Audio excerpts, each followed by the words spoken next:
and I'm going to introduce you to something today which I think is absolutely brilliant. I love having a reference point. I love when there's some chaos, but someone gives you some sort of little anchors that you can kind of build on. And this is absolutely, you're going to love this. I know you are. So in my book 9 Steps to Cloud 9, I say that that if you change what you believe, then this gives you the keys to the kingdom. And I'm talking about your kingdom. I'm talking about your sovereign being, your sovereign power. And I'm talking here about claiming your inner sovereign being. That's you as a sovereign being. I'm not talking about the laws out there at the moment. That's a whole other ball game. Very amazing, and people who have actually claimed their sovereignty and are living by those common laws or equity laws do definitely they radiate this kind of don't mess with me vibe that is very attractive. And so I want to talk to you about what goes on inside us as we claim our sovereignty and move forward in life. So I'm starting here with the Queen, excuse me, or the King, depending on if you're male or female. So this is about archetypes. Okay, so these are aspects of your psyche divided into like little characters that you can then relate to, and you can see where you are within your sovereignty. So the Queen is your sovereign being, or the King. I'm going to say Queen from now on because I'm female. And she oversees the kingdom. She makes the decisions. And she's the leader. She's the visionary. She has the vision for the kingdom. She decides what's right for the kingdom based on the information that she has been brought by the people within her kingdom. So she's the director. She's the instructor. And she's the one who holds the power. And she must understand herself. She must know what her strengths are, what her weaknesses are, what her tendencies are, in order to be an effective queen within her kingdom, right? Which is her life. And so you want your queen, you want your sovereign being to sit firmly on your throne, okay? And from there, she cares deeply. This is really important. She cares deeply about her kingdom. It's not just about being on a power trip, not by any manner of means. It's about caring deeply about the future, because she's very forward focused. She's future focused. She's not thinking just about today and what's best for her now. She's thinking about the future, and she's thinking about even future generations as well. She knows she's here for a short time, and it's her role to make sure that the kingdom continues in the way that she instructs from today onwards. Okay, so that's the Queen. Now, who has to protect the Queen but the warrior? Okay, so the warrior, you can see he's got his sword there. The warrior, he protects the Queen and he protects the kingdom. Now this is the part of you that sets boundaries. It's the action taker. And this is the part that achieves objectives. But the protection, his job or her job, but the warrior's job is to protect the Queen and to protect the kingdom from outside forces. So to keep everyone safe within the kingdom is what the warrior does. And you can see here I've put the shield and a sword to represent that's what the warrior's job is. And you need to be careful that your warrior doesn't sit on the throne, okay?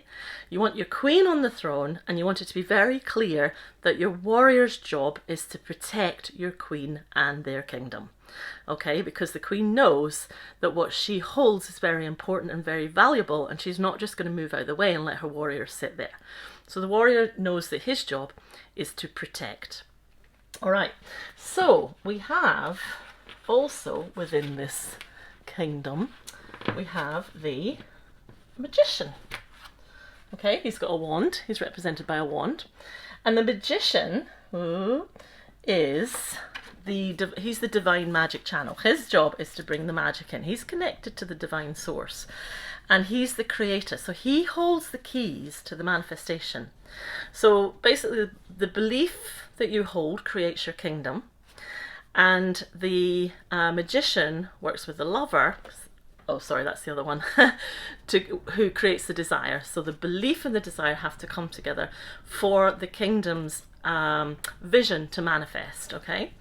And the magician is the problem solver, very solution focused, but also magical. And that is that divine source. The magician is connected to the divine source. Can also therefore protect the queen as well and protect the kingdom, because it has that divine vision and that divine connection. The magician works with the lover as well. Well, they all work with each other. They've all got the job of serving the queen, right? That's their role, but they've got specific roles as well. So the lover is the one who keeps things compassionate. The lover stays connected and stays in relationship with the people in the kingdom. And so the lover has the empathy, the heart-based connection, but the lover doesn't have boundaries. So the warrior is all about boundaries. So the warrior sometimes has to pull the lover into line to bring in those boundaries. But the lover's role is to humanize the other archetypes. So these other archetypes all become humanized by the lover watching over what they do and how they operate. And the lover is all about unity and flow and being connected and to feel. So we can't just have power without that compassion as well. So we need the compassion, we need the protection, we need the magic, the divine source, the divine connection, and we need the queen. And this is just a very small, basic kind of representation of what goes on inside us in our lives. So my question for you is, what's your own kingdom looking like? And can you see if you are sitting on your throne? Do you have a warrior that protects your queen? Do you have a lover that keeps things soft and compassionate and has empathy and the ability to step into the shoes of others? And do you have a magician who can connect you with that divine source and keep things magical and to resolve problems and resolve conflicts as well? So I just wanted to bring that little illustration to you because I thought it was really, really cool. And I've definitely been learning about getting my queen to sit on her throne. I've definitely had times where the lover has been on the throne. So the lover has been told, no, you get off the throne. The queen's on the throne now. I've had times where the magician is on the throne. No, it's the queen who goes on the throne. So there's something about that inner integrity and that power and claiming and owning that sovereignty within.